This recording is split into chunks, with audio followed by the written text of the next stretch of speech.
Over the course of 2 films, Emma Stone and writer-director Yorgos Lanthimos have established a thrilling creative partnership that has produced some of their best work on both sides. But their third effort, Kinds of Kindness, tarnishes their sterling record together, steering away, in a purple Dodge Challenger, from the luscious narrative glee of The Favorite and Poor Things to a more meandering, avant-garde approach. The film is a trilogy of short stories, each using a different lens to meditate on themes of love, control, power, and sex. The first, The Death of RMF, follows worker bee Robert, Jesse Plemons, as he attempts to break free from the twisted dynamic he shares with his boss, Raymond, Willem Dafoe. Next is RMF is Flying, in which a missing woman, Liz, Emma Stone, returns to her husband, Daniel, Plemons, who suspects she is not the same person. Lanthimos wraps things up with RMF Eats a Sandwich, in which Stone and Plemons portray cult members hunting for a woman who can resurrect the dead. Many will regard this as a return to form for Lanthimos. It's his first time writing with Thymos Philippou since 2017's The Killing of the Sacred Deer, and his first script for Stone, as Tony McNamara, the Great, wrote both previous collaborations. But without the alchemy of a McNamara script, the chemistry is off, with their abrupt violence, grotesque body horror, and mordant sense of humor. All three of the stories feel more aligned with Lanthimos' earlier style. The audacity that has so defined Lanthimos and Stone's work together remains, but here, it takes on a nastiness that becomes tedious the longer the film stretches on and on to a nearly 3-hour running time. There's plenty to dissect. Lanthimos takes a disturbing approach to 3 tales of dominance and submission, interrogating the language of control within the context of corporate culture, marriage, and religion. But he takes an exceedingly nihilistic view of it all, sometimes with an impulse toward humor, other times toward sex or romance. Ultimately, though, its provocations feel mean-spirited rather than ever truly outrageous or revelatory. While the themes and the shadowy RMF character create a tenuous connection between the 3 stories, there doesn't seem to be any necessity for the triptych structure.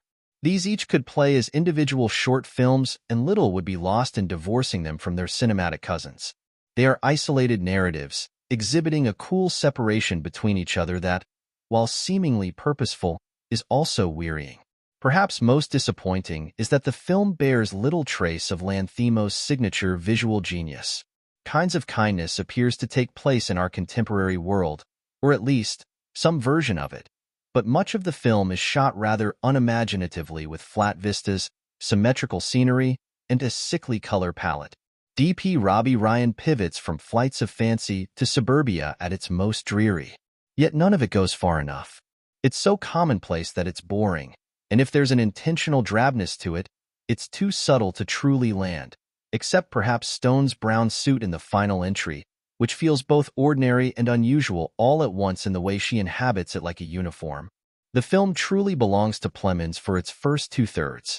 He is compelling as Robert, a masculine, corporatized version of a stepforward wife who does everything Raymond tells him to do, down to what he eats, what time he goes to bed, and when he sleeps with his wife. One can feel his suffocation and confusion in equal measure, his doughy everyman quality lending Robert a discomfiting helplessness.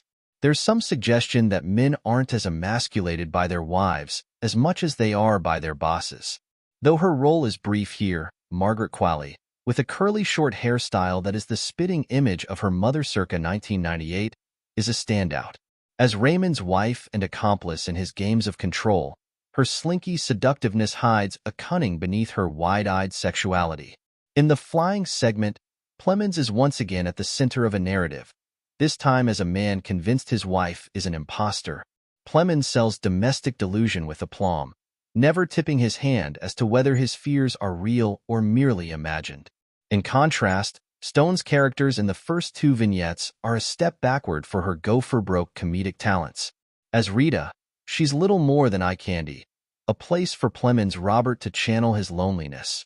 Then, as Liz, she takes on more personality via her frisky bedroom predilections, but she still has little interesting to do outside of playing the devoted woman at the heart of a man's struggles.